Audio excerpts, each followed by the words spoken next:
नमस्कार दोस्तों, हमारे YouTube चैनल पर एक बार फिर आपका स्वागत है। आज मैं आपके लिए मध्य प्रदेश संविदा वर्ग 3 से संबंधित एक और इम्पोर्टेंट जानकारी लेकर आया हूं। जैसा कि आप जानते हैं कि जो मैपाइटी ने रिपोर्ट सौंपी है उसमें साफ क्लियर कर दिया है कि जो स्क्रीनशॉट बाहर आए थे वो किसी सॉल्वर ने उनको बाहर भेजा था। रिमोट एक्सेस के द्वारा वो एग्ज़ाम हॉल से जुड़ा हुआ था और उसने बाहर से पेपर सॉल्व किया और वहीं से उसने स्क्रीनशॉट वायरल किए हैं। तो अब बहुत सारे लोगों के मन में ये सवाल उठ रहा है कि जो रिमोट एक्सेस के तार थे वो कहाँ से जुड़े थे। तो इस पर एक चौंकाने वाला खुलासा किया गया है रिपोर्ट में। तो चलिए हम इस पर बात करेंगे। तो यहाँ पर देखा, परीक्षार्थी तो सिर्फ एक्टिंग कर रहे थे, पेपर दूसरे कमरे में सॉल्व हुआ। तो ये सारी चीज़ें आप रिपोर्ट में देख चुके हैं। इसमें देखें क्या लिखा हुआ है। मध्य प्रदेश के परिवहन मंत्री डॉक्टर गोविंद सिंह राजपूत के सुपुत्र के college Gyanveer institute of management and sciences में प्राथमिक शिक्षक पात्रता परीक्षा घोटाला का खुलासा हुआ है। शासन द्वारा निर्धारित जांच एजेंसी मैपाइटी की प्रारंभिक रिपोर्ट में बताया गया है कि परीक्षा कक्ष में परीक्षार्थी सिर्फ परीक्षा देने की एक्टिंग कर रहे थे। उनका कंप्यूटर रिमोट एक्सेस पर दूसरे रूम में खुला हुआ था और वहीं से पेपर सॉल्व किया जा रहा था।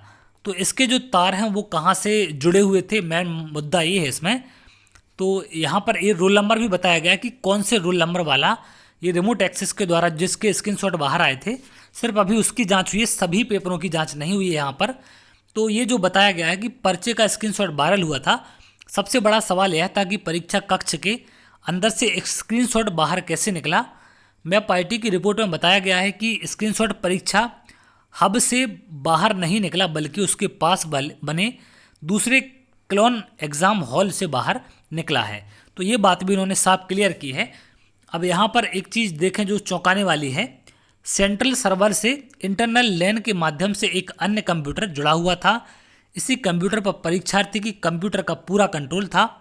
इस प्रकार परीक्षार्थी के कंप्यूटर पर बाहर बैठा हुआ कोई दूसरा व्यक्ति पेपर सॉल्व कर रहा था। सवाल उठना स्वाभाविक है। पूरे मामले का ग्वालियर से कनेक्शन और परीक्षा केंद्र का गोविंद सिंह राजपूत से कनेक्शन, सब कुछ जय विलास पैलेस के इर्द गिर्द दिखाई दे रहा है। तो ये बहुत बड़ी चौंकाने वाली बात है कि जो भी चीज़ें हैं इनका ग्वालियर से गोविंद सिंह राजपूत और जय विलास पैलेस के आसपास यहाँ से इनके तार जुड़े हुए दिखाई दे रहे हैं। ये मैपाइटी ने अपनी रिपोर्ट में साफ साफ कहा है। तो अब इन पर जांच कब तक होती है या कैसे क्या जांच की जाती है। तो अगर देखिए यहाँ पर सीबीआई जांच नहीं होती है तो कुछ भी यहाँ पर मैटर बाहर नहीं आने वाला है, क्योंकि जो ये रिपोर्ट सौंपी गई है तो पीवी के अधिकारियों ने कहा है कि इस रिपोर्ट की भी जांच की जाएगी कि ये सही सौंपी या नहीं सौंपी है। तो यहाँ पर पीवी के अधिकारी तो साफ इस चीज़ को मानने से इनकार कर रहे हैं लगभग, क्योंकि अगर रिपोर्ट आपके अधिकारी ही सौंप रहे हैं तो आपको उसको एक्सेप्ट करना चाहिए था, क्योंकि वो टीम आपने बनाई थी जिनने जाँच की है। तो उसकी जाँच क्यों की जा रही है दोबारा, इसका मुझे कोई लॉजिक समझ में नहीं आ रहा है।